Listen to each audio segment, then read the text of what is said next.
할렐루야. 궂은 날씨 속에서도 믿음으로 예배 자리 나온 우리 모든 성도님들의 가정마다 주님의 은혜와 하나님의 평강이 함께하길 소망합니다. 지난 주간에 담임 목사님 뵙고 왔습니다. 담임 목사님 우리 성도님들과 교회 엄청 그리워하고 계세요. 이제 곧 있으면 이 안식년 다 마무리하실 텐데 마무리하는 그 기간 동안 건강하실 수 있도록 다시 만날 때 기쁨으로 만날 수 있도록 꼭 기도해 주시기 바랍니다. 우리가 읽은 누가복음 24장, 이 24장은 우리를 그 부활의 그때로 지금 인도하고 있습니다. 그곳에 가보니 많은 사람들이 이 부활의 소식을 듣고 있는 모습을 보게 됩니다. 여러 사람들이 참 다양한 모습으로 그 부활의 모습을 듣고 부활의 소식을 듣고 그곳에 참여하고 있습니다.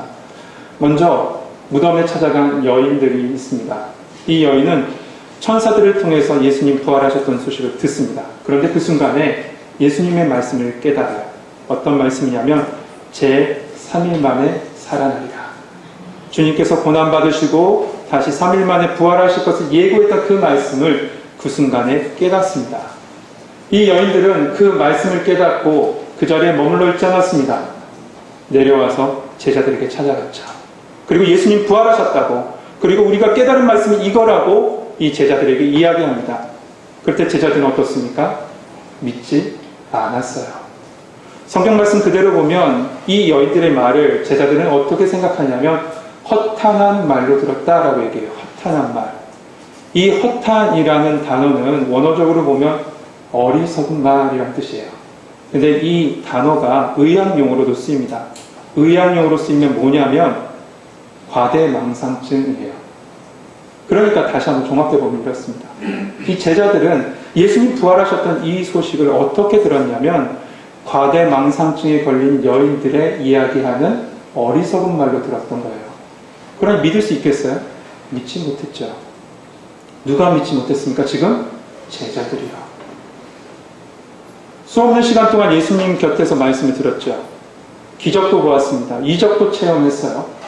특별히 순간순간마다 예수님께서 고난받으실 것, 그리고 다시 살아나실 것을 끊임없이 얘기해 주셨습니다. 그런데 정작 부활의 순간이 왔을 때, 그 소식을 들었을 때 제자들은 믿지 않았어요. 한편 다른 모습도 있습니다.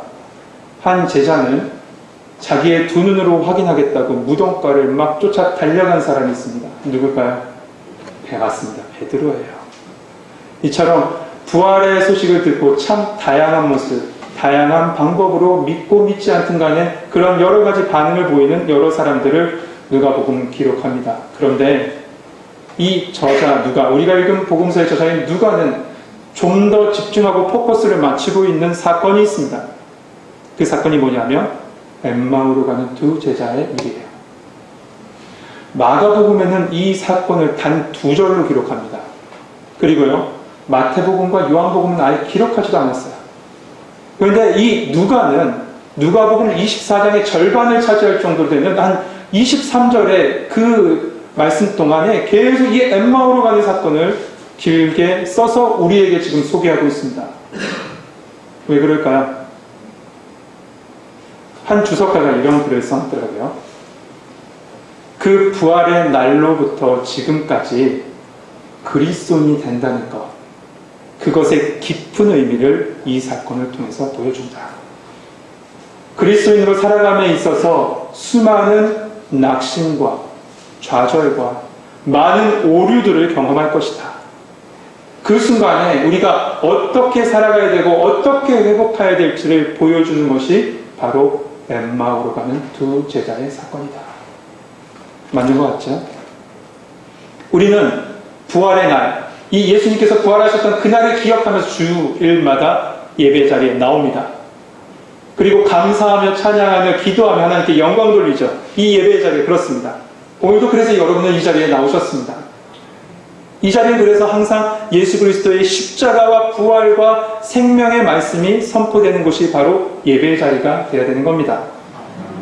그런데 이 예배 자리에서 선포된 그 복음, 생명의 말씀을 여러분 들으셨는데 그 들으신 말씀을 마음에 받아가시는 말입니다. 우리가 생각하는 지금 우리 일상 가운데 있는 여러 가지 어려움들, 근심들, 걱정들, 나를 묶고 있는 여러 가지 것들이 내 발걸음을 다시 무겁게 해서 그 말씀을 듣지도 못하고 이해하지도 못하고 믿지도 못하고 다시 똑같이 걱정과 근심으로 삶의 자리로 내려갈 때가 얼마나 많이 있으신지요. 결국 이 엠마오로 가는 이 두 제자의 모습은 낙심 중에 또 근심 중에 걱정 중에 걸어가고 있는 바로 우리의 모습을 보게 하세요. 그런데 중요한 것이 있어요. 뭐냐면 두 제자를 주님께서 찾아가 주셨다는 거예요. 주님이 지금 이 순간에 우리를 찾아오십니다. 그리고 회복시키시고 말씀으로 치료해 주실 줄 믿습니다. 오늘 이 시간 이 엠마오로 가는 두 제자의 사건, 그 사건 속에 우리도 말씀으로 같이 동행하면서요, 그들에게 주신 말씀뿐만 아니라 나에게 주신 말씀, 나에게 말씀으로 가르쳐 주신 여러 가지 이야기를 들으시면서 여러분의 심령의 걱정과 모든 낙심들은 물러가고 예수 그리스도로 말미암아 주신 말씀으로 회복되는 은총이 이 예배 시간에 함께하길 소망합니다. 같이 한번 이 말씀 속으로 들어가 보겠습니다. 예루살렘에서부터 25리, 그러니까 우리 키로수로 따지면 11km입니다. 약 3시간 정도 거리라고 하는데 그 길을 지금 두 제자는 무거운 발걸음으로 걸어가고 있습니다. 근데 이 제자들이 걸어갈 때 주제가 뭐였냐면 예수님과 함께했던 그 시간들이에요. 그 시간들을 지금 이야기하면서 걸어가요. 그런데 그 순간에 언제 오셨는지 모르게 부활하신 예수님이 그곳에 함께 하십니다. 하지만 이 두 제자는 예수님인지 알지 못했어요. 왜 그랬을까요? 16절 말씀 보니까 그 답이 나와 있는데 16절에 눈이 가려져 그인 줄 알지 못하거늘. 낙심, 근심이 그의 영적인 눈을 가려버린 겁니다. 이 두 제자는 예수님과 함께 했을 때 참 즐겁게 이 신앙생활을 했습니다. 6월절 축제도 같이 참여했고요. 특별히 일주일 전으로 한번 돌아가 볼까요? 일주일 전 예수님께서 예루살렘에 입성하실 그때 그 예수님의 뒤를 따라가며 환호하고 기뻐하고 즐거워하며 환송도 받았던 그들, 바로 이들이 바로 이 두 제자입니다. 그런데 갑자기 예수님께서 죽으셨어요. 그가 의지했던 모든 것이 무너진 겁니다. 그의 소망이 끊어진 거예요. 그러자 낙심과 좌절이 그의 눈을 가려버렸습니다. 그런 이 옆에 부활하신 예수님이 계셨어도 그 낙심과 그 좌절이 그 눈을 가려서 예수님을 보지 못했던 거죠. 그 순간 옆에 계신 예수님께서 물으시죠. 무슨 일이 있냐고. 당신들 무슨 일이 있냐고. 그때 예수님께서 그 시리에 빠진 그 두 제자, 그 제자 중에 글로바라 하는 사람이 낙심과 좌절을 하며 그 슬픈 기색으로 이렇게 얘기합니다. 예루살렘에서 일어나는 일 당신 모르십니까? 그 엄청난 사건을 모르십니까? 이어서 계속 이 글로바는 이 사건에 대해서 19절에서부터 24절까지 쭉 설명합니다. 그 설명을 요약해보면 이렇습니다. 나사렛 예수라는 사람이 있는데 그는 일과 말에 능한 선지자였습니다. 그런데 대제사장과 관리에 의해서 지금 십자가에 죽었어요. 우리는 그가 우리 이스라엘을 속량할 자로 저희들은 믿었습니다. 그런데 벌써 죽은 지 3일이 지나고 있어요. 어떤 사람 이야기를 하기를 이 사람이 부활했다고 하는데 나는 보지 못했습니다. 이것이 지금 글로바가 한 이야기입니다. 이 글로바가 한 이 이야기, 두 제자의 이 이야기를 통해서 우리는 그들이 바라본 예수님, 그들이 생각한 예수님이 어떤 분인지는 우리는 알 수 있습니다. 먼저 이 두 제자는 예수님에 대해서 이렇게 얘기했습니다. 그는 말과 일에 능한 선지자다. 여러분 마태복음 16절 말씀 잘 아시죠? 바로 베드로의 신앙 고백입니다. 같이 한번 고백할까요? 주는 그리스도시요 살아계신 하나님의 아들이십니다. 아멘. 베드로가 이런 고백을 할 수 있었던 이유는 예수님께서 그들에게 질문하셨기 때문에 그렇습니다. 그 질문이 마태복음 16장 13절에 나옵니다. 예수님께서 빌립보 가이사 지방을 지나가시면서 제자들에게 물으셨어요. 사람들이 인자를 누구라고 하느냐? 그때 제자들은 대답합니다. 더러는 세례요한, 더러는 엘리야, 어떤 이는 예레미야라고 하고 또 어떤 이는 선지자 중에 하나라고 생각합니다. 엠마오로 가는 두 제자와 지금 세상 사람들이 생각하는 예수님의 모습은 별반 다르지 않아요. 예수님은 그들 가운데 그냥 뛰어난 선지자였던 겁니다. 두 번째로 그들이 생각한 예수님은 누구시냐? 그 예수님은 바로 정치적인 해방자였습니다. 그들이 이렇게 얘기합니다. 우리는 이 사람이 이스라엘을 속량할 자라고 바라노라. 여기 속량할 자라는 것은 죄에서 사망에서 구원하시고 영원한 생명을 주시는 구원자 그분을 이야기하는 것이 아닙니다. 지금 여기서 이야기하는 속량자는 지금 정치적으로 이스라엘을 구원할 사람, 그 사람이 이야기하는 거예요. 이스라엘 지금 상황이 어떻죠? 로마의 식민지였어요. 경제적으로는 어떻습니까? 궁핍과 가난 속에 정말 힘들어하고 살아갔던 것이 바로 이스라엘이에요. 그러니 이 두 제자도 그리고 모든 사람들도 마찬가지였지만 이 사람들은 예수님을 어떻게 생각하냐면 정치적이고 경제적인 메시아로 기대했던 겁니다. 그런데 그 메시아인, 정치적이고 경제적인 메시아인 그가 죽은 지 사흘째다. 언어적으로 보면 사흘이 지나고 있습니다. 라요. 유대인들은요, 민간 신앙 가운데 이런 생각을 가지고 있답니다. 사흘이 지나고 넷째 날이 되면 몸과 영혼이 분리된다고. 그러니까 지금 이 두 제자가 얘기하는 것, 사흘이 지나고 있습니다. 라는 것은 결국 이겁니다. 이제 더 이상 희망이 없습니다. 라는 뜻이에요. 결국 이 모든 것을 종합해보면 이래요. 그가 따랐던 예수님은 그냥 선지자였고 정치적인 해방자였어요. 그나마도 그는 죽었다 해요. 성도 여러분, 예수님 누구시죠? 주는 그리스도시요 살아계신 하나님의 아들로 믿으십니까? 제자들도요, 예수님이 옆에 계실 때는 그렇게 믿었어요. 조금이나마. 그런데 옆에서 계신 예수님, 계셔야 될 그 예수님이 눈에 보이지 않자, 그리고 소망이 무너지자 더 이상 이런 믿음의 고백을 할 수 없었던 겁니다. 우리도 이런 신앙의 슬럼프에 빠질 때가 있습니다. 이 모습 바로 우리의 모습이죠. 그런데 그때 예수님께서 어떻게 치료하세요? 예수님께서 이 모든 상황을 다 들으시고 환자를 치료하는 의사처럼 저들이 어디가 아프구나, 어떻게 치료해야 되겠구나, 내가 어떻게 처방하리라 주님이 쭉 말씀하시는 부분이 우리가 읽은 25절에서부터 35절에 주신 말씀입니다. 먼저 그들의 아픔의 원인이 뭘까요? 25절에 나와 있는데 25절 말씀 같이 한번 읽어보겠습니다. 같이 읽겠습니다. 시작.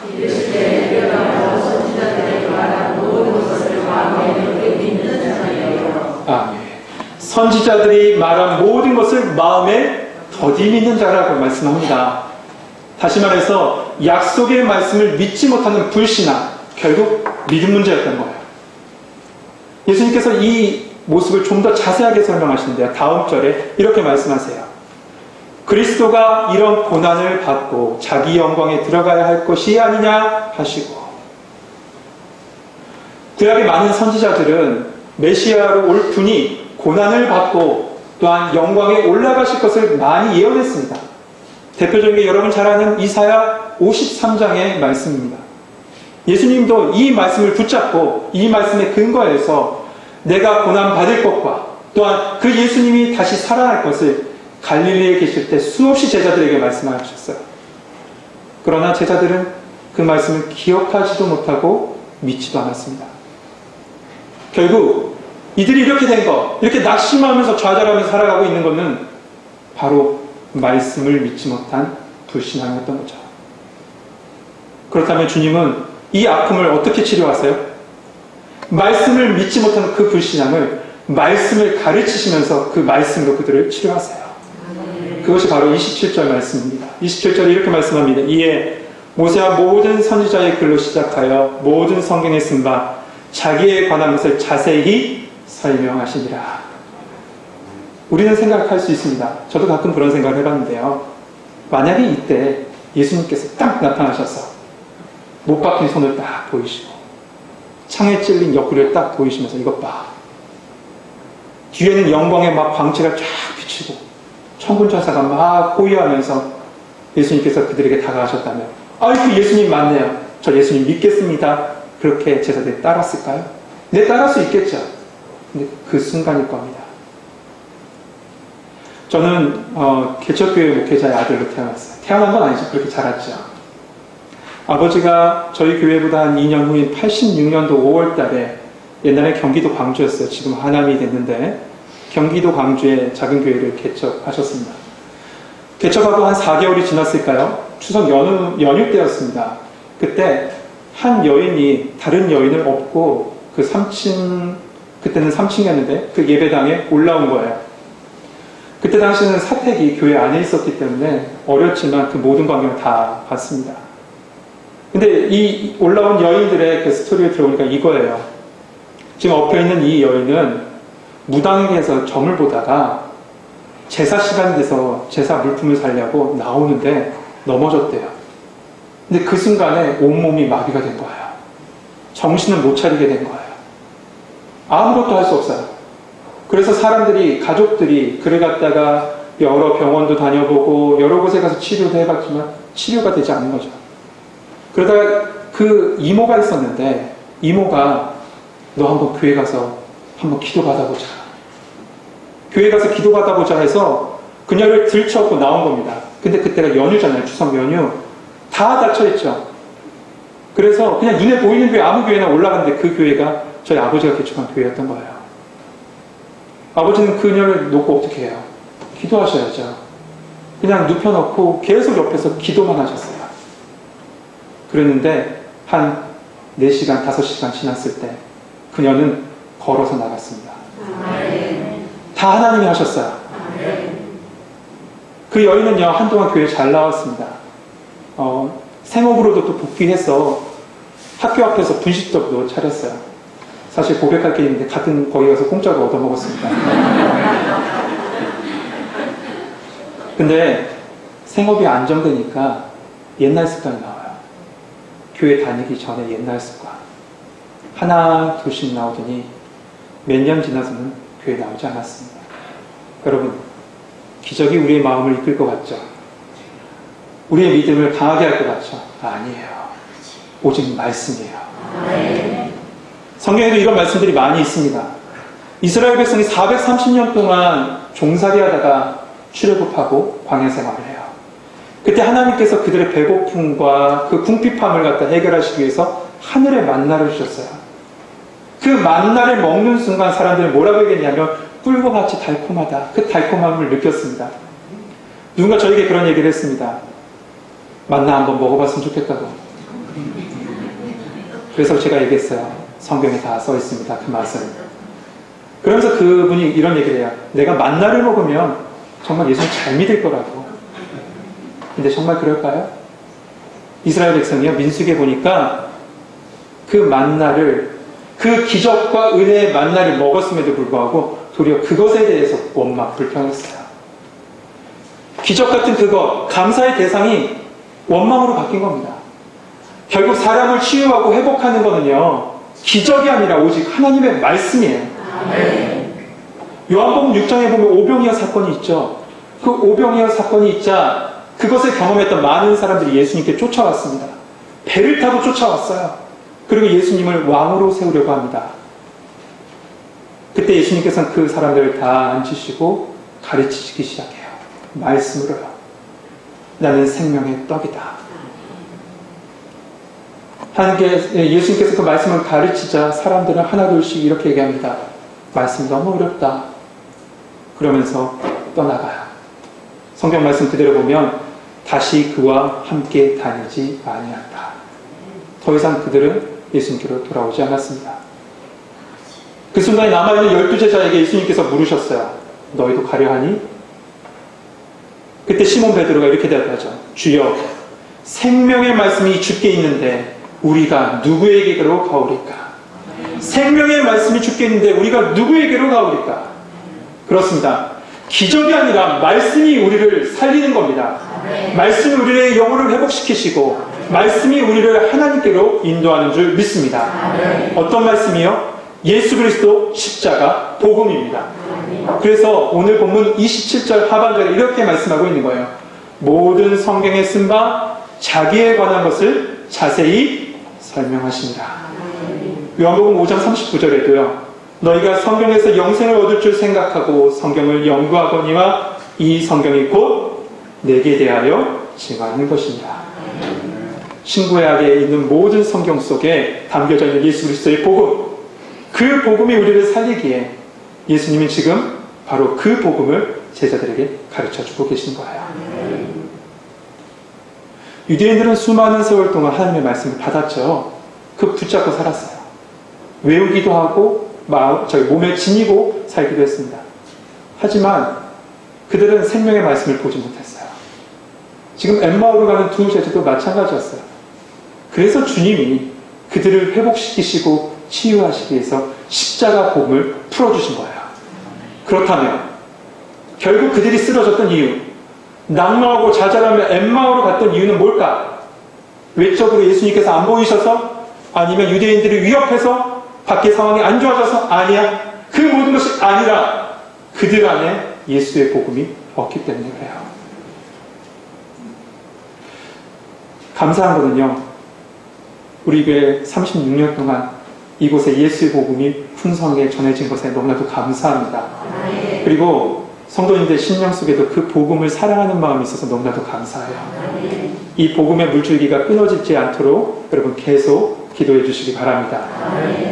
이렇게 낙마하고 좌절하고 그러면서 엠마오로 내려갔던 이 제자들, 그들 안에 다시 예수의 복음이 채워지자 이들은 예수님을 붙잡습니다. 예수님, 저희들과 함께 잠깐 지내시죠. 그때 예수님은 그곳에 같이 들어가셔서 그들과 함께 같이 들어가셔서 저녁 만찬을 같이 나누세요. 결국 이건 뭐냐면 예수님께서 그들의 삶의 자리로 들어가셨다는 거예요. 그렇습니다. 여러분, 예배를 통해서 말씀 들으셨습니까? 선포된 말씀을 받으셨습니까? 받으신 말씀이 여러분 삶의 자리로 들어가야 합니다. 말씀이 육신이 되어오신 예수님께서 여러분의 삶의 자리로 들어가셔야 돼요. 근데 중요한 것이 있어요. 너무나 중요한 것은 이 예수님이 우리 삶의 주인 되셔야 된다는 겁니다. 30절 말씀 볼까요? 30절 말씀을 보니까 들어가신 예수님께서 그들과 함께 음식을 잡수십니다. 그때 떡을 떼시며 축사하시고 그들에게 주셨어요. 이 모습은요, 당시 유대인들이 그냥 저녁 식사하는 모습과 동일합니다. 근데 다른 것이 단 한 가지가 있어요. 뭐가 다르냐면 바로 떡을 떼어주고 축사하신 분이 예수님이라는 거예요. 그게 뭐가 다를까? 식사 자리에서 떡을 떼어주고 축사하는 것은 누구의 일이었냐면 집주인이 할 일이에요. 집주인이 할 일.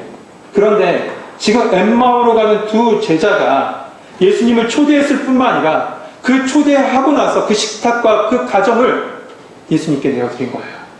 예수님, 주인 되어달라고. 여러분, 이 시간에 말씀을 받으셨으면 예수님, 우리 삶의 주인 되어 주시옵소서. 그렇게 믿음의 고백이 있길 소망합니다. 그 자리는 더 이상 이제는 그냥 식탁 자리가 아닙니다. 바로 예수님이 주인 되셨기 때문에 그곳은 거룩한 성찬의 자리가 된 겁니다. 이렇게 예수님께서 십자가의 복음을 가르치시고 그들의 삶에 들어가시고 그들의 인생의 주인 되자 어떤 일이 일어나냐면 그 눈이 열려지게 돼요. 제자들의 눈, 가려졌던 눈, 16절에서 그 가려졌던 눈이 오늘 31절에서 가려졌던 눈이 열리고 예수님을 보게 됩니다. 31절 말씀입니다. 그들의 눈이 밝아져서 그인 줄 알아보더니 예수는 그들에게 보이지 아니하신지라. 눈이 열려진 겁니다. 영의 눈이 열려져요.